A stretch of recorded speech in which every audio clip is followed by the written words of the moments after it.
亲爱的朋友们，欢迎来到微光夜读。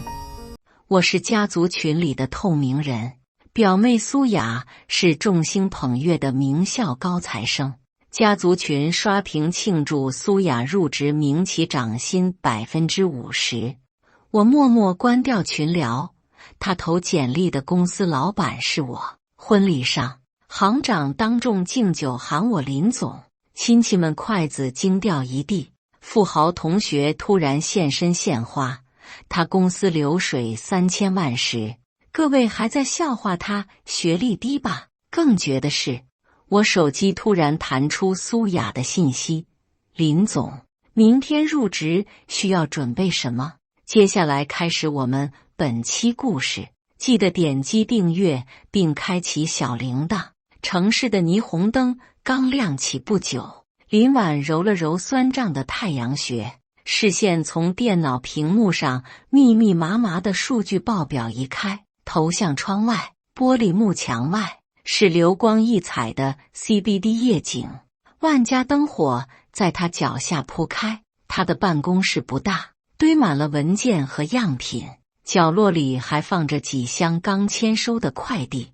他的小电商公司星辉科技刚啃下一块硬骨头，一笔800万的海外订单，本该高兴，可林婉只觉得累。团队算上他，拢共才15个人，个个忙得脚不沾地，像被抽紧的陀螺。叮咚，微信提示音在安静的空间里格外清晰，是助理小杨。林总，通过复试的业务助理候选人简历发您邮箱了，请查收。另外，晚上7点，您表妹苏雅小姐的婚礼在云顶国际酒店百合厅，司机小张5点会在楼下等您，千万别忘了。林婉心里咯噔一下，婚礼，她猛地看向电脑右下角的时间，下午4点05分，脑子里嗡的一声。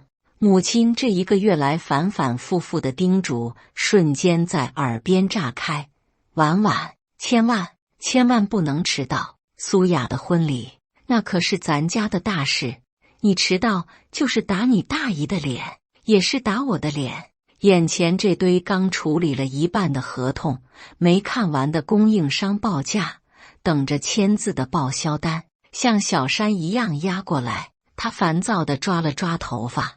公司去年营收冲破了3000万，势头是好，可这人手不足的短板像根无形的绳子，勒得他喘不过气。招人，必须立刻招人。林婉低声自语，像是给自己下命令。他点开邮箱，那封标注着业务助理候选人简历的邮件躺在最上面。他一边快速点开附件，一边忍不住腹诽家族群里的喧嚣。就在1个小时前，那个他屏蔽了消息但偶尔会点开看看的相亲相爱一家人群里，他大姨，也就是苏雅的妈，正刷着屏炫耀撒花庆祝：我家雅雅刚拿到星辉科技的 offer 了，薪资比之前那家世界500强还涨了50%，感谢祖宗保佑，感谢大家关心，红包红包，撒花。底下跟着一连串的恭喜恭喜，雅雅就是有出息，给咱家长脸了。林婉嘴角扯出一个没什么温度的笑。星辉科技，呵，那不就是他林婉的公司吗？苏雅海投简历的时候，怕是连公司老板姓甚名谁都没仔细看一眼吧。他带着一丝复杂的心情点开了苏雅的简历 PDF， 简历做得相当漂亮，名校光环耀眼，工作经历也光鲜。可林婉的目光精准地落在了离职原因那一栏，公司架构调整裁员，时间清清楚楚写着是半年前。群里那高薪跳槽的喜气洋洋，和这裁员失业的冰冷现实在眼前形成刺眼的对比。手机铃声骤然响起，打破了办公室的寂静。屏幕上跳动着妈妈2个字。林婉深吸一口气，接起：喂，妈，婉婉，你人呢？出发了没有啊？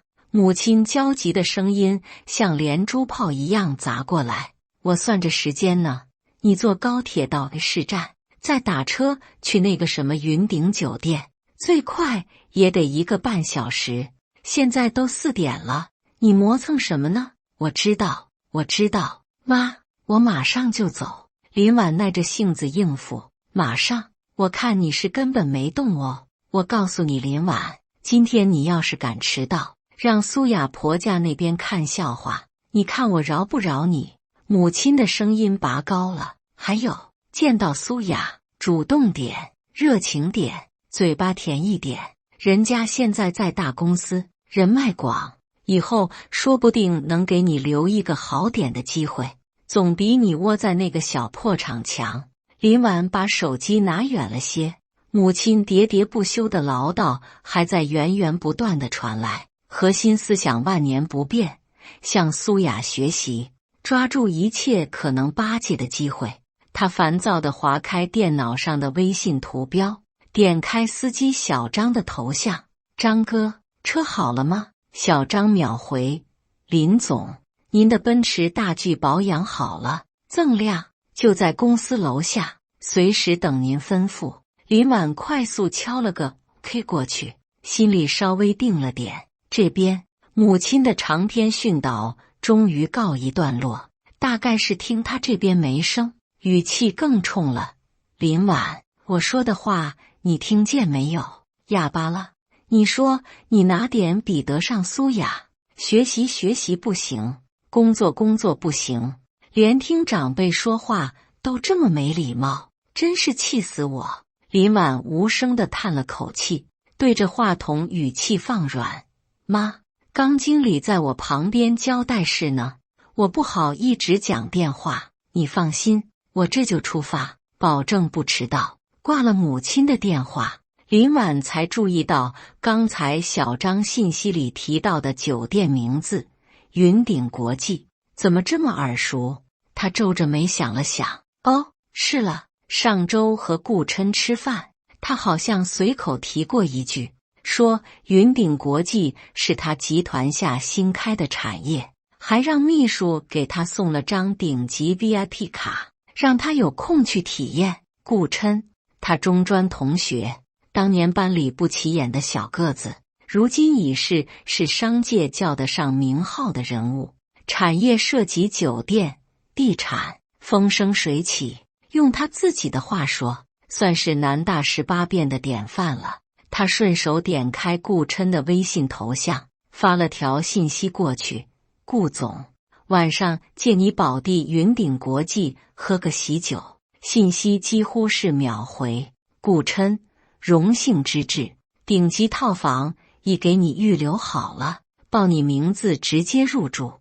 看你最近忙得够呛，要是累了随时上去歇着，当自己家。林婉看着屏幕，心里微微一暖，回了个谢了。莫总，顾琛原名顾墨，熟人都开玩笑叫他莫总。时间指向4点45，不能再耽搁了。林婉匆匆关掉电脑，抓起椅背上的外套和包。她今天穿了件米白色的宽松针织衫，配着深蓝色修身牛仔裤和一双舒适的平底短靴，长发随意地披在肩头。这身打扮在她那个崇尚精致隆重的家族聚会里，绝对算得上格格不入。5点整，黑色的奔驰大 G 准时停在公司楼下。小张下车，恭敬地替他拉开车门。林总。车子平稳地汇入晚高峰的车流。林婉靠在舒适的真皮座椅上，闭目养神。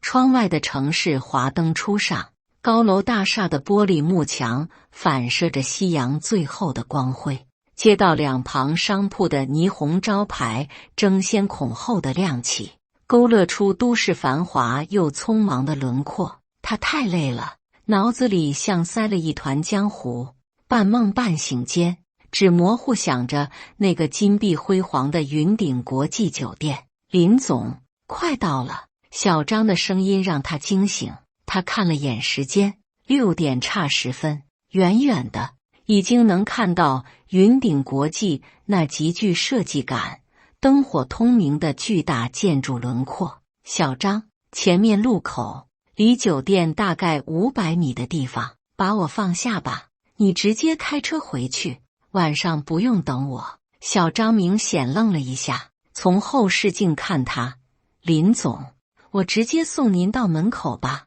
哪能让您自己走进去？林婉摆摆手，没事，坐久了，正好走几步活动筋骨。他不想让那些亲戚，尤其是他妈，看到这辆车。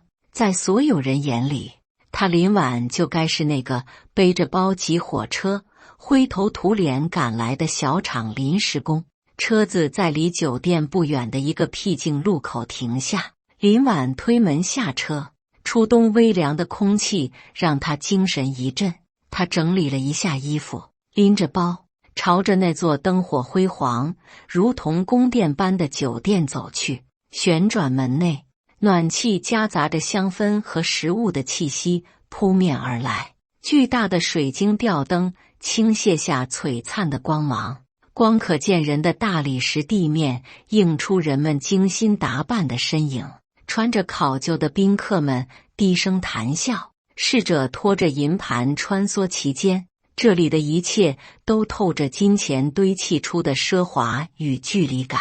林婉，这边，母亲熟悉又带着焦灼的声音传来。林婉循声望去，只见他妈穿着一身崭新的，明显是特意定做的暗红色织锦缎旗袍，头发显然是新烫染过，还踩着半高跟的皮鞋，正站在离入口不远的一根巨大罗马柱旁，焦急地朝他挥手。林婉快步走过去，母亲一把将他拉到柱子后面，避开人流，眼神像探照灯一样把他从头扫到脚，眉头立刻拧成了疙瘩。我的小祖宗，你怎么穿成这样就来了？他压低了声音，语气里是毫不掩饰的嫌弃和失望。你看看周围，你看看人家都穿什么，你再看看你，牛仔裤、平底鞋，这像什么样子？你是我生的吗？怎么一点场面上的事都不懂？林婉低头看了看自己，又看了看母亲隆重的可以去参加国宴的装扮，无奈地抿了抿嘴。公司里他最大，怎么舒服怎么来，习惯了。但在母亲这里，解释等于顶嘴，他选择沉默。母亲见他闷葫芦样，重重叹了口气，那眼神像是在看一块不可雕琢的朽木。哎，你这身打扮，就跟你这个人一样，一眼就让人瞧不上，没出息。他拽着林婉的胳膊，赶紧的，人都到齐了，就差你了，就坐你大舅二舅他们那桌。百合厅里已是人声鼎沸，巨大的水晶灯下，几十张铺着洁白桌布、摆着精致餐具的圆桌，座无虚席。空气中弥漫着食物的香气、香水的味道和喜庆的喧闹。他们这一桌位置不错，紧挨着主桌，坐的都是苏雅娘家比较近的亲戚。林婉刚被母亲按着坐下，大舅洪亮的嗓门就响了起来，带着点长辈特有的调侃：哟，魏魏来了，再晚点可就赶不上开席了，跟你小时候上学一样，回回都是踩着上课铃进教室。二舅也跟着打量他，毫不客气地批评：魏魏啊，不是二舅说你，今天这场合你穿的也太随便了，看看你表哥表弟们。他朝旁边努努嘴。林婉环顾同桌，大表哥陈峰一身笔挺的深色西装，头发梳得一丝不苟，正慢条斯理地整理着袖口。表弟李东也穿了身崭新的，看起来还有点不合身的廉价西装，就连两位舅妈也都穿着颜色鲜艳的套装裙。林婉刚想开口说句抱歉，大表哥陈峰先开口了，语气带着一种刻意为之的淡然：二舅，我也没特意准备，这身就是我们银行的工作服，没办法，单位要求，正式场合都得这么穿。他微微挺直了背脊。银行好啊，工作体面，说出去有面子。二舅立刻捧场，大舅脸上有光，立刻投桃报李，转向二舅的儿子东东也不错，马上就大学毕业了，小伙子精神，肯定也能找个好工作。李东腼腆地笑了笑，有些局促地扯了扯新西装的衣角。大舅，我这身其实是今天下午去面试穿的。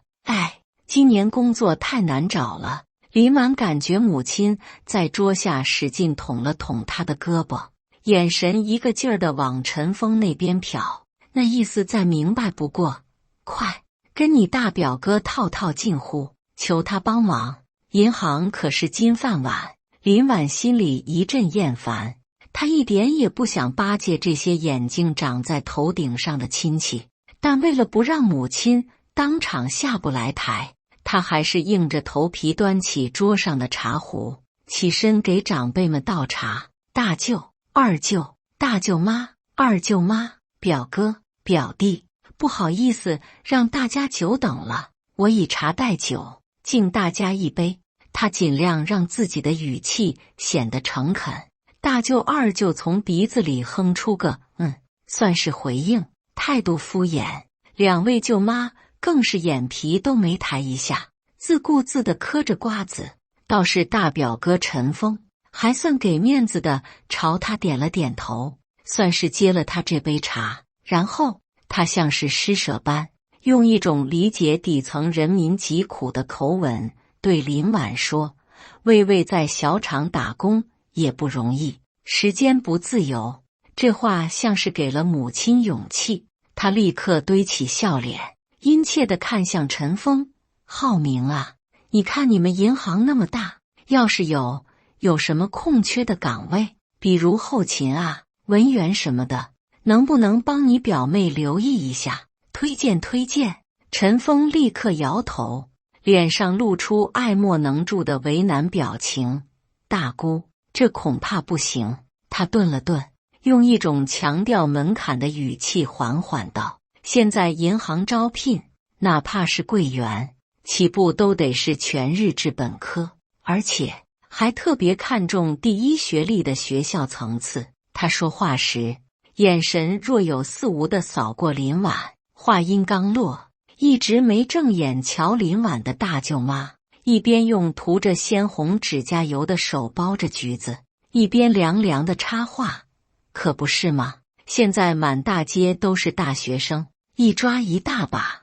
魏魏那个中专学历，他撇撇嘴，后面的话没说全，但那鄙夷的眼神已经说明了一切。林婉捏着茶杯的手指微微收紧。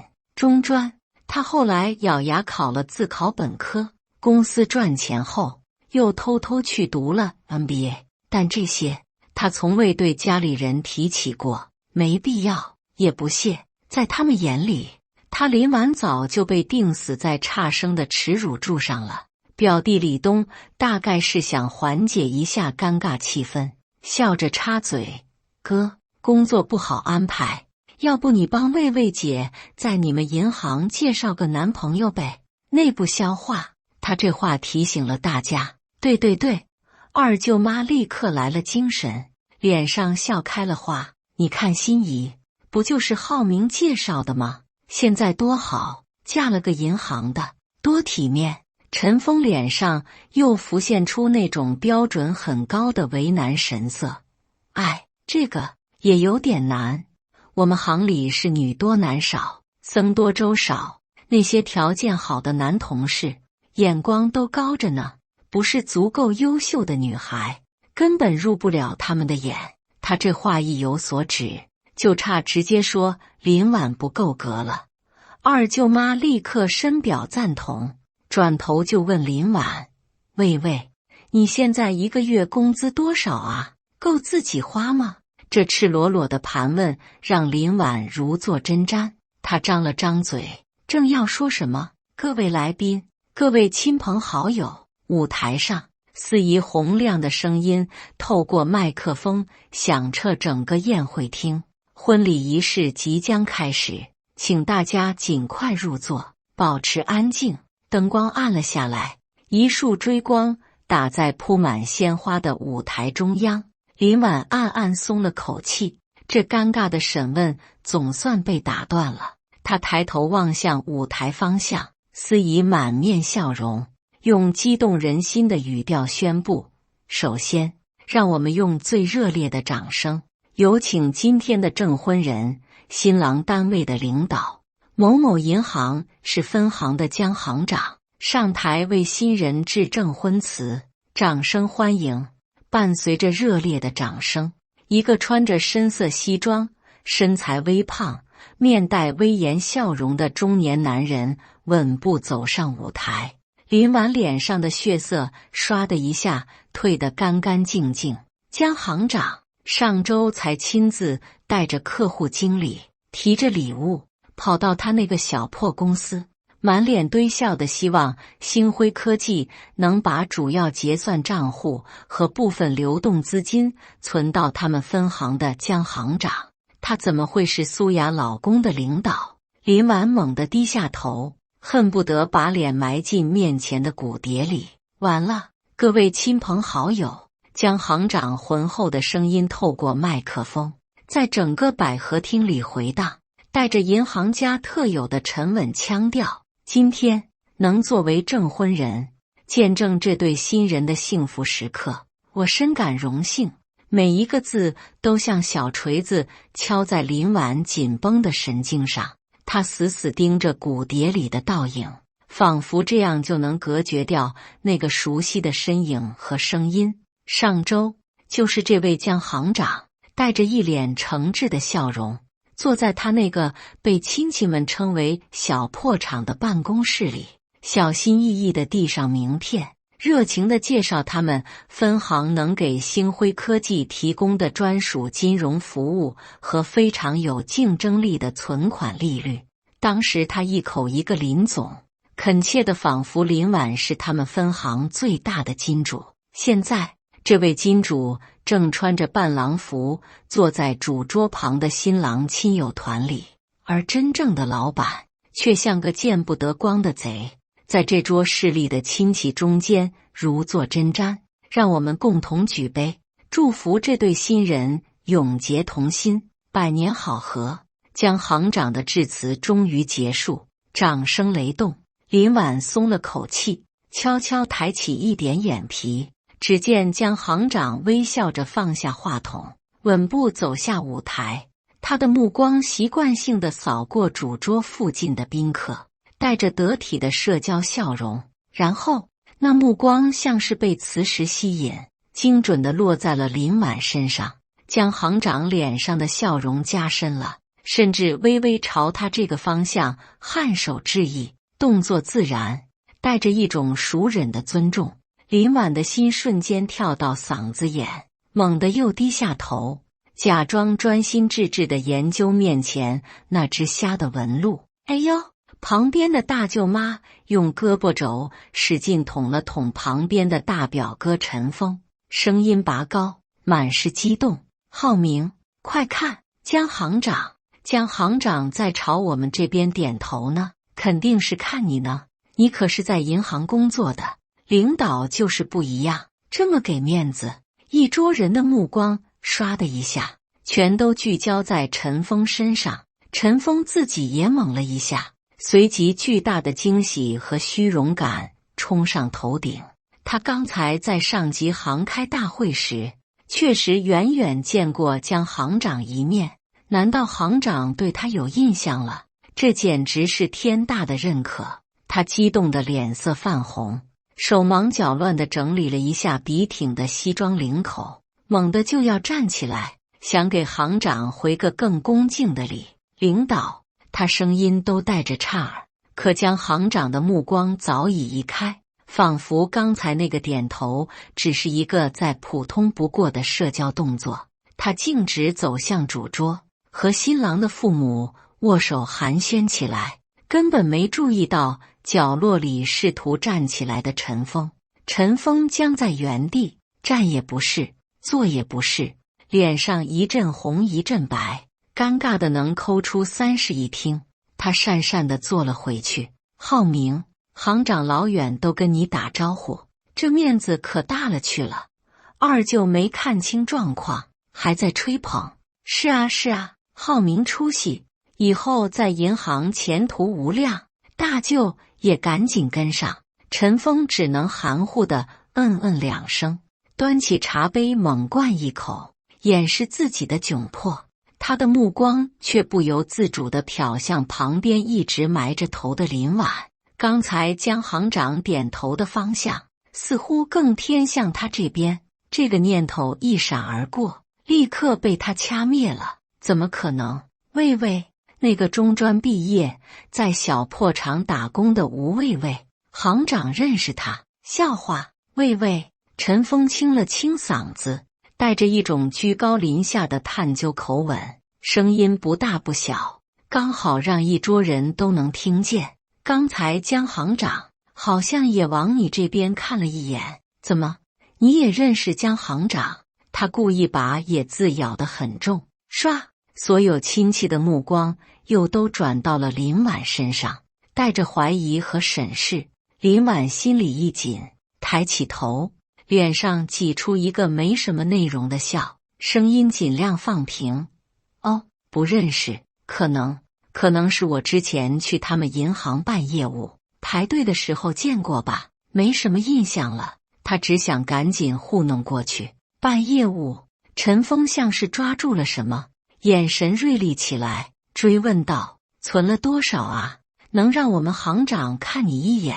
你管你们厂财务了？他语气里带着明显的调侃和不相信。一个小厂临时工，能有什么业务需要去银行？林婉捏着筷子的手指微微用力，指节有些发白。他垂下眼，看着碗里的菜，声音更淡了，带着一丝不易察觉的疲惫。没有，就替我们厂出纳顶过几天班，去存过2次现金，小几千块吧。可能行长记性好，对客户都客气。他故意把金额说得极小，把自己说得极微不足道。哦，顶班啊！大舅妈拖长了调子，鲜红的嘴唇撇了撇，露出一个果然如此的表情，眼神里的鄙夷毫不掩饰。我就说嘛，咱们浩明可是正儿八经的银行精英。他扭过头，不再看林婉，仿佛多看一眼都掉价。桌上的气氛微妙地安静了一瞬，随即又被对陈峰新一轮的吹捧淹没。林婉松了口气，心脏还在咚咚地跳。这关算是暂时混过去了，但后背已经渗出了一层薄汗。各位来宾，接下来是激动人心的抽奖环节。司仪热情洋溢的声音打破了桌上的微妙气氛。本次婚礼特别设立3个幸运大奖，奖品丰厚，请大家拿出入座时发放的奖券，看好上面的号码哦。灯光再次聚焦舞台，气氛重新热烈起来。工作人员搬上一个红色的抽奖箱，司仪请上江行长作为抽奖嘉宾，有请我们尊贵的证婚人。江行长为我们抽出今晚的第1位幸运来宾。江行长笑着上台，将手伸进抽奖箱，摸索了一下，抽出一张折叠的纸条。他展开，对着麦克风清晰地念道：第1位幸运来宾是百合厅第18桌18号，恭喜这位朋友。18桌18号。陈峰下意识地重复，眼睛飞快地扫向自己面前压在骨碟下的奖券。17。他几乎是立刻扭头看向旁边林婉随意放在桌沿，根本没在看的奖券。那小小的白色纸片一角，赫然印着18。喂喂，是你？18是你？陈峰难以置信地瞪大了眼睛，用力推了林婉一把，声音因为激动都变了调。快上去领奖啊！是你，18。林婉被推得一个趔趄，脑子完全没反应过来。他茫然地拿起自己那张皱巴巴的奖券，定睛一看，白纸黑字18。台上，司仪正在热情呼唤，请18号的来宾尽快上台领奖。再重复一遍，百合厅18桌18号。全桌的目光再一次像聚光灯一样刷地聚焦在他身上。母亲在旁边急得直跺脚，压低声音催促：“愣着干什么？快上去啊，别磨蹭！”语气里既有催促，也有一丝觉得丢人。他这女儿怎么连领奖都这么上不得台面？林婉被母亲和周围的目光推搡着，有些懵懂地站了起来。他能感觉到心脏在胸腔里狂跳，不是因为中奖，而是因为江行长正站在台上，目光平静地望过来。他深吸一口气，强迫自己镇定，在无数道好奇、探究，甚至等着看笑话的目光中，硬着头皮一步一步走向那个金碧辉煌的舞台。脚下的高跟鞋踩在光洁的地砖上，发出细微而清晰的回响，每一步都像踩在棉花上。舞台的灯光很亮，照得人有些眩晕。江行长手里拿着一个包装精美、看起来就价值不菲的礼品盒，正含笑等着他走近。林婉走到江行长面前，微微鞠躬，只想赶紧拿了东西走人。他伸出手去接，江行长却没有立刻把礼品递给他，他脸上露出一个非常熟稔，甚至带着点热情的笑容，往前迎了一步，声音透过麦克风清晰地传遍了整个宴会厅：“哎呀，原来是林总，真是巧了，恭喜恭喜啊，恭喜星辉科技的林婉林总。”他一边说着，一边主动将礼品和双手递到林婉手里，还轻轻拍了拍她的手背，态度亲昵又带着明显的尊重。林总2个字如同平地惊雷，在安静的百合厅里炸开，然后带着嗡嗡的回响，清晰地灌入每一个人的耳朵里。轰！林婉能清晰地感觉到，以他家亲戚那桌为中心，一股死寂的寒流瞬间蔓延开来，时间仿佛凝固了。他僵硬地接过那个沉甸甸的礼盒，指尖冰凉。他能想象背后那桌此刻的情景，大舅二舅手里的筷子恐怕真的掉到了地上，大舅妈剥了一半的橘子僵在手里，二舅妈张着嘴忘了合拢，而陈峰他的表情一定精彩至极。司仪也愣了一下，随即职业素养让他立刻反应过来，笑着圆场：“哇，原来是我们江行长的老朋友，恭喜林总，请林总入座，我们继续抽取第2位幸运来宾。”林婉抱着那个烫手山芋般的礼盒，几乎是同手同脚地走下舞台。他能感觉到背后粘着无数道目光，有震惊，有探究，有难以置信，更多的是来自18桌那几乎要将他洞穿的死寂的注视。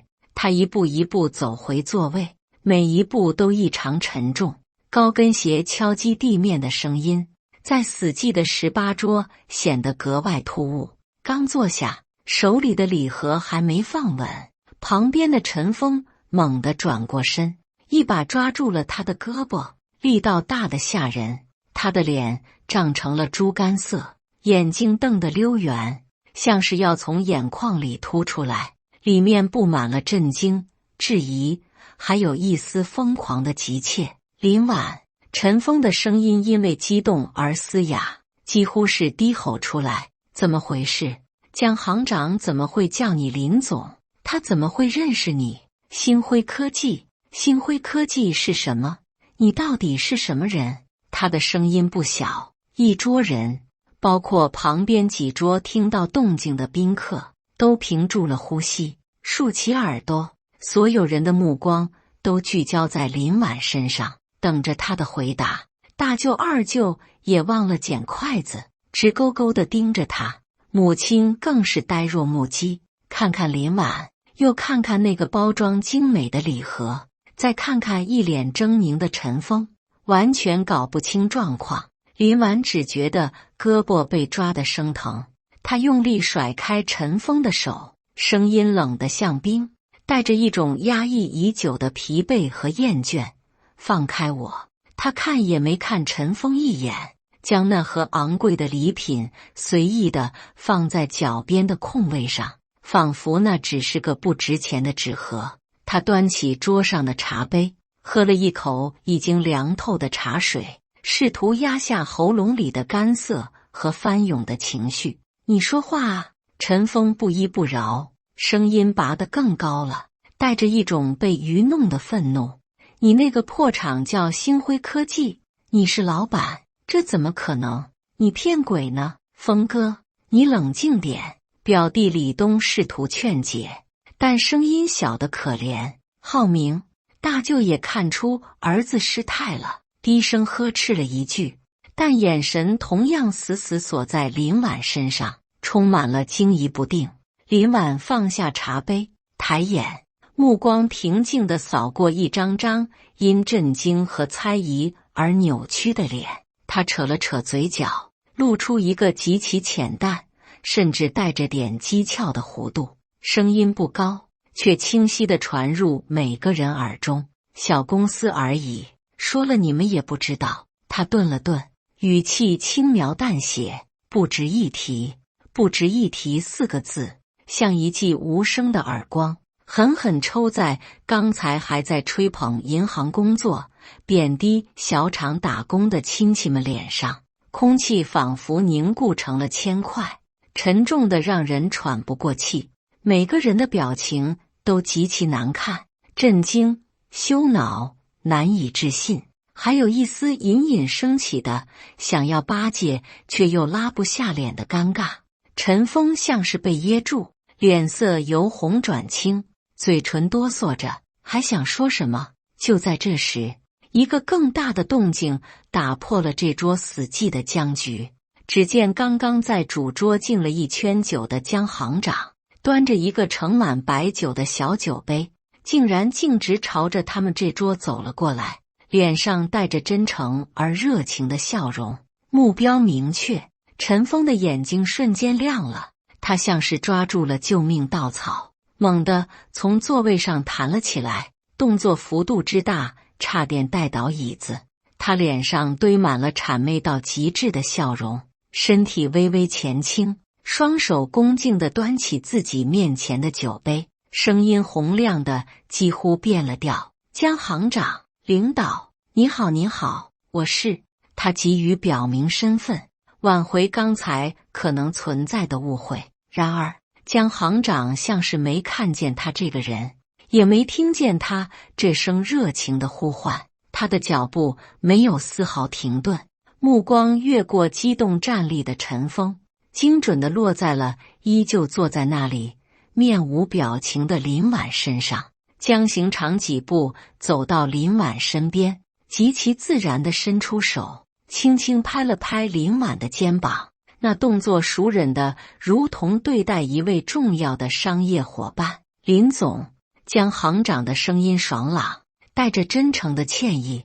刚在台上就想下来跟您喝一杯，一直没找到机会，这杯我敬您，您随意。我知道您平时不喝酒，喝茶就行。他姿态放得很低，主动将酒杯在林婉面前的茶杯上轻轻碰了一下，发出清脆的叮声。然后不等林婉反应，他自己仰头就把那一小杯白酒干了。喝完之后，还特意把杯底朝林婉亮了一下，态度谦恭。林婉只好端起茶杯，象征性地抿了一口。江行长客气了。江行长放下空杯，身体微微前倾，声音压低了一些，脸上带着商人特有的精明笑容，语速很快但很清晰。林总，上次跟您提的那个存款方案还有我们针对星辉新推出那个供应链产品的建议，您看这2天方便的话，给我们个准信儿，我们客户经理好，尽快落实跟进。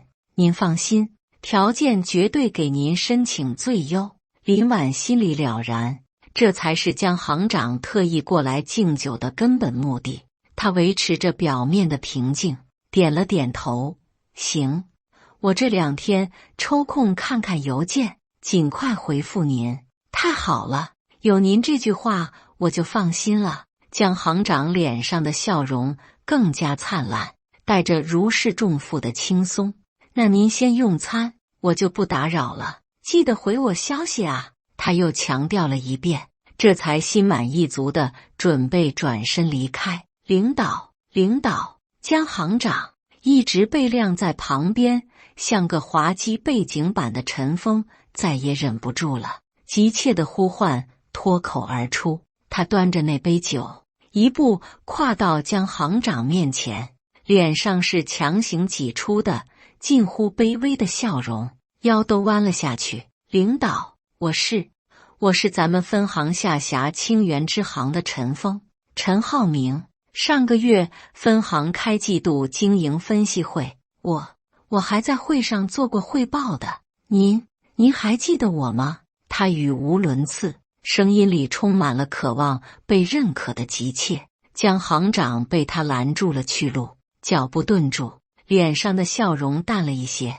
带上了一丝被打扰的不悦和官方式的客套。他微微蹙眉，上下打量了陈峰2眼，眼神里充满了陌生和思索。哦，江行长拖长了尾音，像是在努力回忆，但显然毫无印象。清源支行的陈峰，哦，你好。他极其敷衍地点点头，语气客气，但疏离的像隔着一层冰。辛苦了，好好干。说完，他随意地朝陈峰举了举空杯，示意了一下，仿佛完成了一个不得不走的过场，然后毫不犹豫地转身，大步流星地走向下一桌，继续他的社交任务。自始至终没有再看陈峰第2眼，更没有碰他举了半天的酒杯。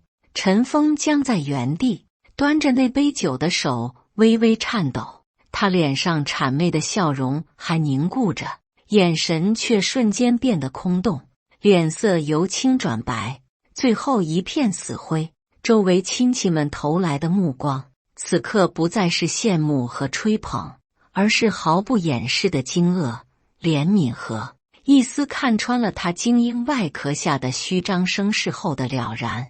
刚才江行长对林婉那熟忍、尊重，甚至带点讨好的态度，和对陈峰这客气但完全陌生、近乎无视的态度，形成了惨烈到极致的对比。谁是真正的总？谁是那个在银行里连行长脸都混不上熟的小角色？一目了然。18桌的空气彻底凝固了，刚才的喧嚣、吹捧、对林婉的贬低，都成了此刻无声的耳光，狠狠抽在每个人脸上。大舅二舅像是被施了定身咒，嘴巴微张，眼神发直。大舅妈手里的橘子瓣掉在了昂贵的旗袍上，留下一点黄色的污渍，她也浑然不觉。二舅妈则死死地盯着林婉脚边那个被随意放置的来自行长的幸运奖品，眼神复杂的难以形容。林婉的母亲更是彻底石化，她看着自己这个没出息的女儿，又看看失魂落魄，仿佛瞬间矮了半截的外甥陈峰，脑子一片空白，完全无法理解眼前发生的一切。压抑的沉默持续了足足10几秒，沉重的让人窒息。最终是二舅忍不住了，他脸上的肌肉抽搐了几下，用一种极其干涩、带着前所未有的客气，甚至可以说小心翼翼的语气，试探着问林婉：“喂啊！”他连称呼都下意识地改了。你那公司星辉科技到底是做什么的呀？规模有多大啊？所有人的耳朵都竖了起来。林婉慢条斯理地拿起桌上的湿毛巾，擦了擦刚才被陈峰抓过的手腕。他的动作很平静，擦得很仔细。然后他抬眼，目光平静无波地扫过一张张写满复杂情绪的脸，最后落在二舅脸上。他轻轻放下毛巾，嘴角勾起一个极其浅淡，甚至带着点疏离的弧度，声音清晰而平淡。二舅，他顿了顿，语气轻描淡写，就是个小公司，说了你也不知道。死一样的寂静，比刚才更甚。亲戚们脸上的表情彻底垮塌，震惊、羞臊、难以置信，还有一丝被彻底轻视后的恼怒，混杂在一起，精彩纷呈。陈峰像被抽干了所有力气，颓然跌坐回椅子上，眼神空洞地盯着面前的餐盘，仿佛那里有他破碎的骄傲和自尊。林婉心里那口憋了多年的浊气，终于缓缓地长长地吐了出来，一股难以言喻的轻松和暗爽，如同冰镇的气泡水，瞬间涌遍四肢百骸。原来打脸的感觉是这么爽。就在这桌气氛降至冰点，尴尬到无以复加的时刻，新人敬酒环节终于轮到了他们这桌娘家近亲。苏雅穿着洁白的婚纱，脸上带着新嫁娘的娇羞和幸福，挽着西装革履的新郎陈浩在伴娘伴郎的簇拥下走了过来。亲戚们像是瞬间被注入了活力，脸上的僵硬和难堪瞬间被强行切换成无比的热情洋溢和喜气洋洋。哎呀，雅雅，浩浩，恭喜恭喜啊！大姨苏雅妈第一个迎上去，声音洪亮，带着夸张的喜悦，仿佛刚才的难堪从未发生。真是郎才女貌，天作之合。二舅妈也立刻堆满笑容，跟着附和：雅雅今天真漂亮，浩浩也是一表人才。大舅妈不甘落后，谢谢大姨，谢谢二舅妈，谢谢大舅妈。苏雅甜甜地笑着，脸颊泛红。新郎陈浩也礼貌地点头致意。哎，雅雅！二舅妈像是忽然想起什么，一拍大腿，声音拔得更高，带着刻意的炫耀。你看看你妈在群里发的消息，涨薪50%，星辉科技，多好的单位啊！这真是双喜临门，结婚加高升，给咱老周家争了大光了。他说着，还故意瞟了一眼旁边安静坐着的林婉。是啊是啊，雅雅就是出息，双喜临门，好兆头。亲戚们立刻七嘴八舌的附和，仿佛要把刚才在林婉那里丢掉的面子统统在苏雅身上找不回来。苏雅的笑容更甜了，带着一丝被捧高的得意。大姨更是眉飞色舞，仿佛女儿进了世界500强。林婉的母亲像是终于找到了正确的巴结对象，也猛地从刚才的呆滞中回过神，一把将沉默的林婉从座位上拽了起来，脸上挤出比哭还难看的热情笑容。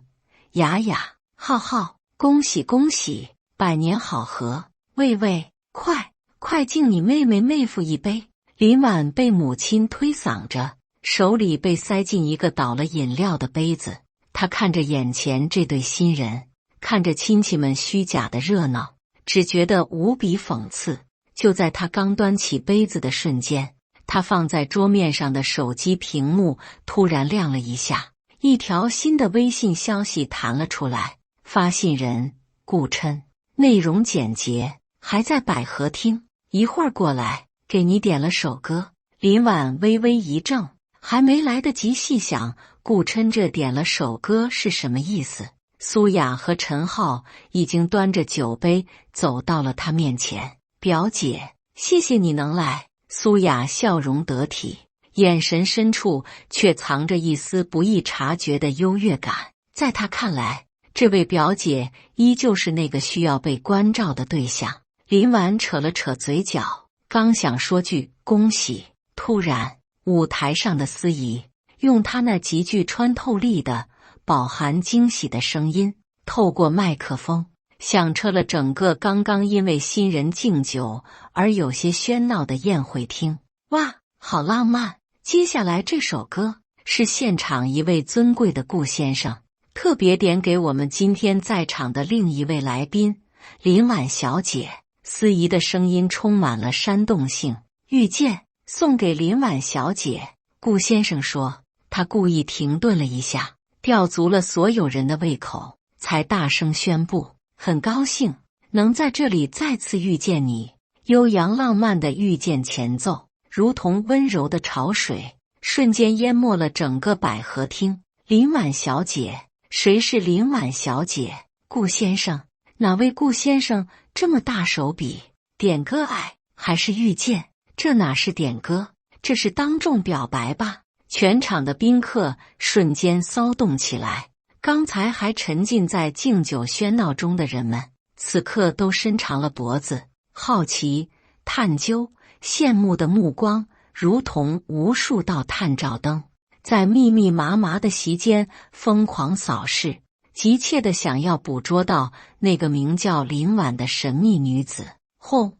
如果说将行长那声林总是精准投放在18桌的炸弹，那么司仪这石破天惊的点歌宣告无疑是一颗深水炸弹，直接将整个百合厅彻底引爆。18桌刚刚勉强用双喜临门的虚假热情粘合起来的气氛瞬间被炸得粉碎，连渣都不剩。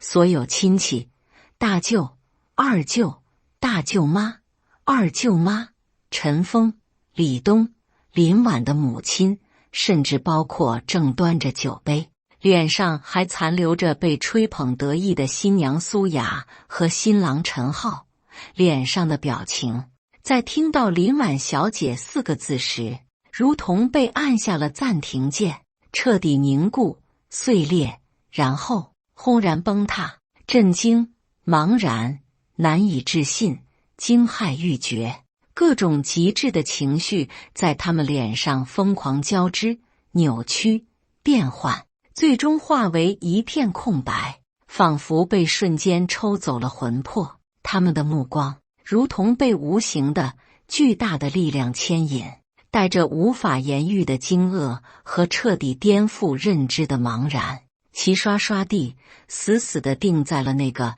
刚刚被他们轻视、贬低，此刻却成了全场唯一焦点的女人身上。林婉自己也懵了，顾琛说的点了首歌，竟然是这种方式，这么大阵仗。他握着手机，屏幕上还停留着顾琛那句给你点了首歌的信息，指尖有些发麻，浪漫的歌声在耳边流淌，他却只觉得无数目光像针一样扎在身上。表姐苏雅端着酒杯的手僵在半空，脸上的甜笑彻底僵住，眼神里的优越感被巨大的困惑和一丝隐隐的不安取代。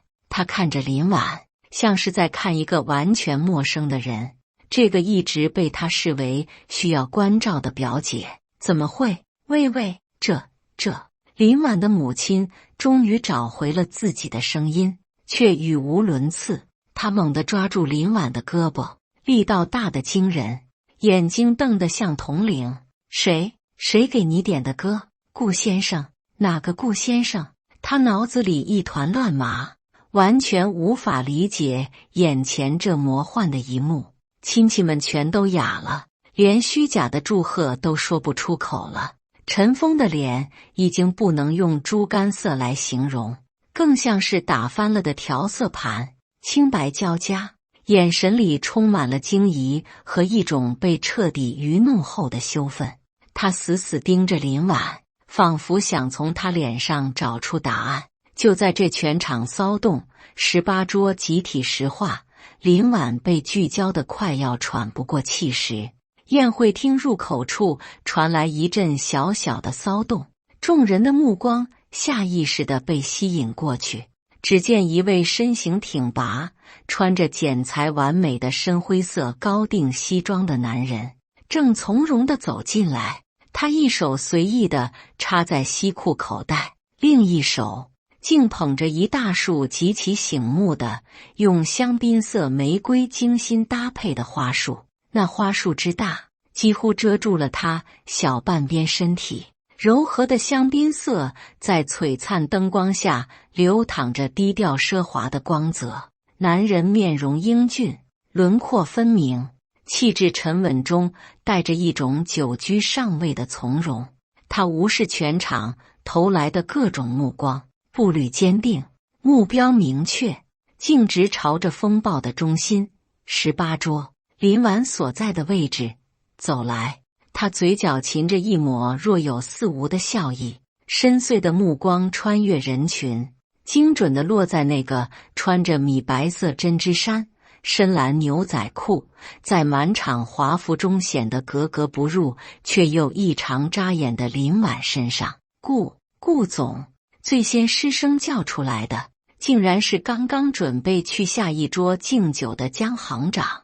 他脸上的职业笑容瞬间被巨大的惊讶和热情取代，几乎是立刻改变了方向，快步迎了上去，隔着几步远就伸出了双手。哎呀，顾总，真是巧遇，没想到您也在。江行长热情地握住顾琛的手，用力晃了晃，声音洪亮，带着毫不掩饰的讨好。您看您来视察自家产业也不提前说一声，我好安排啊。江行长，客气了，朋友婚礼，顺路过来看看。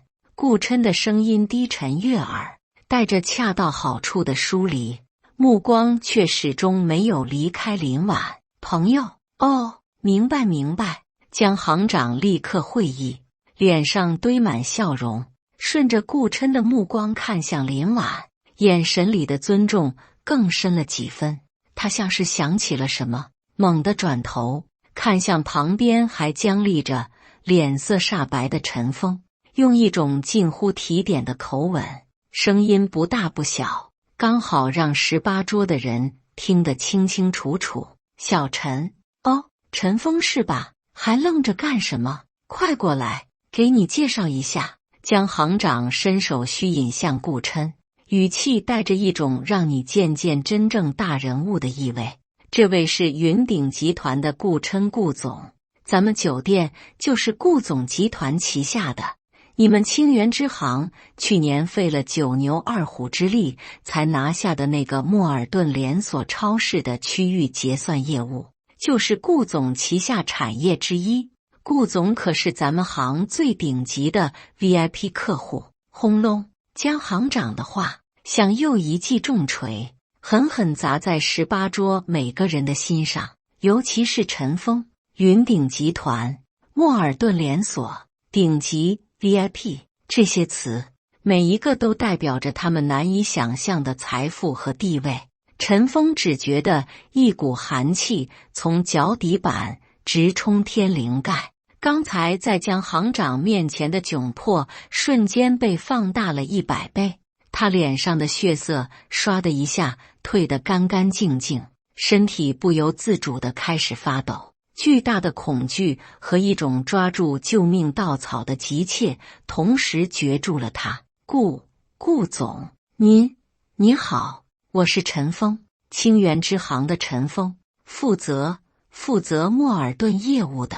陈峰几乎是连滚带爬地绕过椅子，冲到顾琛面前，腰弯成了90度，声音因为极度的紧张和谄媚而剧烈颤抖，语无伦次。久仰顾总大名，真是三生有幸。我们支行一直非常重视莫尔顿的业务，竭诚为您服务。您有任何需要，随时吩咐，赴汤蹈火，在所不辞。他恨不得把心掏出来表忠心，姿态卑微到了尘埃里，与几分钟前在亲戚面前侃侃而谈的银行精英判若两人。顾琛的目光终于从林婉身上移开，淡淡的瞥了一眼面前这个几乎要把头低到地上的男人，那眼神平静无波，带着一种居高临下的审视，没有丝毫温度。他微微颔首，算是回应，连一个字都懒得说，仿佛只是拂开一粒微不足道的尘埃。随即他的目光重新落回林婉身上，那眼神瞬间变得柔和，甚至带着一丝不易察觉的宠溺和笑意。他捧着那束巨大的香槟玫瑰，一步步走到林婉面前。整个百合厅此刻鸦雀无声，所有人的目光都聚焦在这两人身上。浪漫的遇见还在深情吟唱，成了此刻最完美的背景音。顾琛在林婉面前站定，无视他身边已经彻底呆滞的母亲，无视所有亲戚惊骇欲绝的目光，无视苏雅煞白的脸，更无视旁边卑躬屈膝像个笑话一样的陈峰。他微微轻身，双手将那份沉甸甸的象征着奢华与心意的香槟玫瑰递到林婉面前。他的声音不大，却清晰地穿透了音乐，传遍了安静的宴会厅，带着一种不容置疑的认真和一丝玩味的笑意。林总，他刻意用了这个让所有亲戚心惊肉跳的称呼，目光灼灼地看着他。赏脸做我女朋友的话，莫尔顿连锁在 A 市的所有结算业务，我明天就让他们转到星辉的开户型。全场再次哗然，这简直是赤裸裸的以权谋情。莫尔顿的业务，那对任何一家银行都是巨大的蛋糕，他竟然轻飘飘地拿来当追求林婉的筹码。林婉的脸颊瞬间染上红晕，他没想到顾琛会这么直接，更没想到他会用这种方式。他看着眼前几乎要将他淹没的玫瑰，又看看顾琛那双深邃含笑的眼，一时竟不知如何反应。顾琛却没有给他太多犹豫的时间，他保持着递花的姿势，目光却缓缓扫过林婉身后那一张张精彩纷呈、写满了震惊、羞愧、难以置信和极度尴尬的亲戚的脸。他的视线最终落在了脸色惨白如纸、身体还在微微发抖的陈峰身上。顾琛的嘴角勾起一抹极淡却极具讽刺意味的弧度，声音不高，却像冰锥一样狠狠刺穿了18桌所有人最后的伪装和自尊。各位，他的目光带着洞穿一切的锐利，缓缓扫过每一个亲戚。林婉的公司年流水突破3000万的时候，你们还在围着桌子笑话他学历低吧？轰！终极打脸，致命一刀。这句话精准地撕开了所有虚伪的遮羞布，将亲戚们长久以来的偏见、势力和愚蠢赤裸裸地暴露在所有人面前。大舅二舅的脸瞬间涨成了紫红色，嘴唇哆嗦着，一个字也说不出来，恨不得找个地缝钻进去。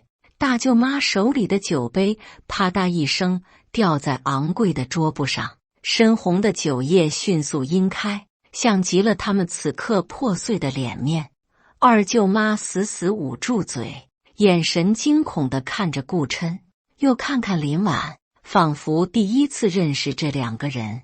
林婉的母亲彻底傻掉了，看看那束价值不菲的玫瑰，看看气度非凡的顾琛，再看看自己这个没出息的女儿，大脑彻底宕机。苏雅脸上的血色也褪得一干二净，挽着新郎的手不自觉地收紧，指甲几乎要掐进丈夫的肉里。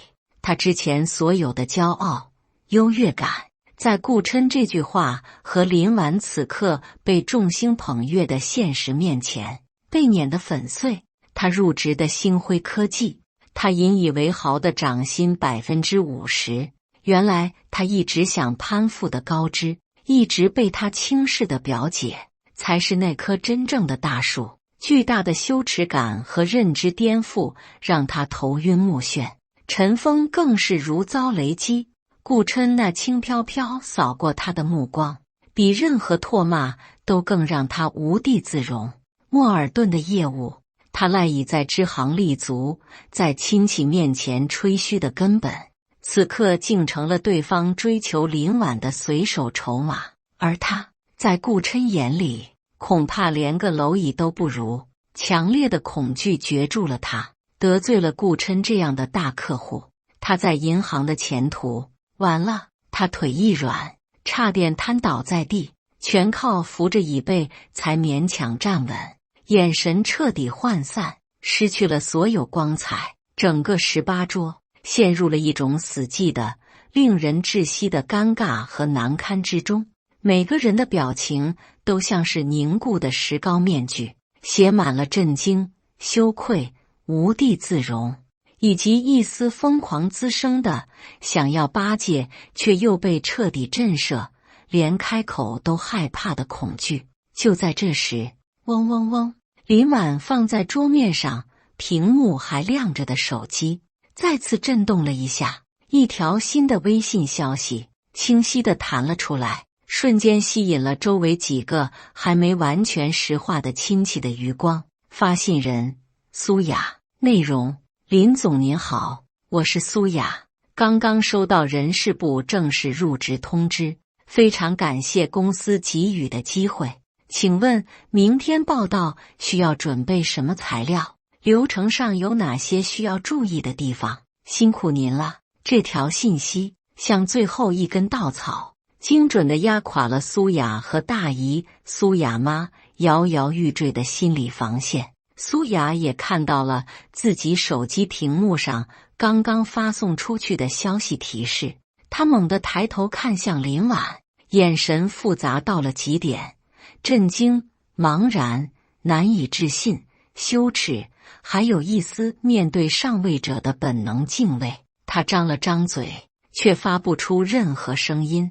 那个在群里被母亲炫耀涨薪50%入职名气的他，此刻正在用最恭敬的语气询问他一直看不起的表姐，他的老板，入职事宜。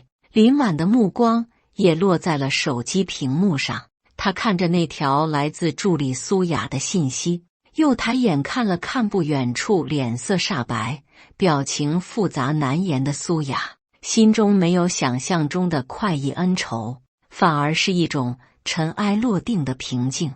他拿起手机，指尖在屏幕上快速敲击，回复的冷静而专业，完全是公事公办的口吻。招人，必须立刻招人。林婉低声自语，像是给自己下命令。他点开邮箱，那封标注着业务助理候选人简历的邮件躺在最上面，经信息发送成功，身份的转换在这一刻彻底完成。这里太吵了，顾琛低沉的声音在耳边响起，带着一丝不易察觉的关切。他依旧捧着那束玫瑰，目光温和地看着他。顶楼的套房很安静，视野也好，要不要上去透透气，休息一下？林婉抬起头，对上顾琛深邃的眼眸，那里有理解，有支持，还有他此刻最需要的空间。刚才那场风暴带来的疲惫感终于涌了上来，他轻轻点了点头，没有看身后那些表情各异的亲戚一眼，伸手接过了那束沉甸甸的香槟玫瑰，花香馥郁，瞬间驱散了周遭令人窒息的尴尬空气。顾琛自然的侧身，为他让开道路。林婉抱着花，在无数道复杂目光的注视下，在浪漫的遇见歌声中，跟着顾琛从容地穿过寂静的宴会厅，走向那扇通往宁静的门，将身后那片狼藉的震惊、死寂的难堪和彻底崩塌的旧世界远远抛下。1年后，镜头1，碧海蓝天，洁白沙滩，一场盛大而浪漫的海岛婚礼正在进行。林婉身着夜帝星光婚纱，美得不可方物。顾琛一身白色礼服，英俊挺拔，目光始终温柔地追随着他的新娘。镜头扫过观礼席，没有那些熟悉又陌生的亲戚面孔，只有真正的朋友和伙伴，笑容真诚。镜头2，林婉母亲的手机屏幕亮着，显示着魏魏的来电。她脸上带着小心翼翼，甚至有点讨好的笑容接起。另一边，林婉坐在宽敞明亮的办公室里，一手翻着文件，一手拿着手机，语气平静而疏离。妈，钱收到了，不用总寄东西来，我什么都不缺，先忙了。他干脆利落地挂了电话，目光重新回到工作上。镜头3，星辉科技的开放式办公区，规模比1年前扩大了1倍不止，员工们忙碌而有序。苏雅穿着一身得体的职业套装，正拿着平板电脑，条理清晰地向几位同事布置任务，脸上带着自信和干练。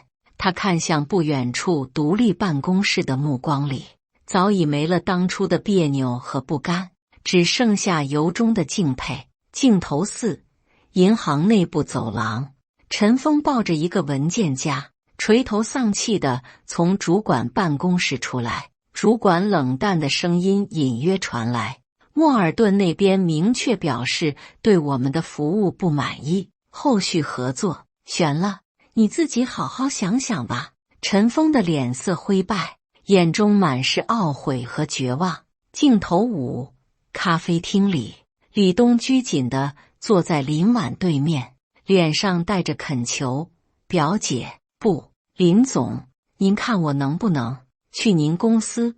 林婉放下咖啡杯，语气温和却坚定：李东，星辉现在的岗位要求，以你目前的经验和专业，确实不太匹配。脚踏实地，先在小公司积累经验，把专业证书考下来，机会是给有准备的人的。李东眼神暗淡了一下，最终还是点了点头。镜头6，城市最高建筑之一的顶层，全新的星辉科技 logo 在阳光下熠熠生辉。巨大的落地窗前，林婉抱臂而立，俯瞰着脚下繁华流动的城市。她穿着剪裁合身的西装裤和平底鞋，长发利落地挽起，眼神沉静，自信从容。阳光洒在她身上，镀上一层耀眼的光晕。话外音：林婉内心独白，标签是别人贴的，路是自己走的，星光不负赶路人。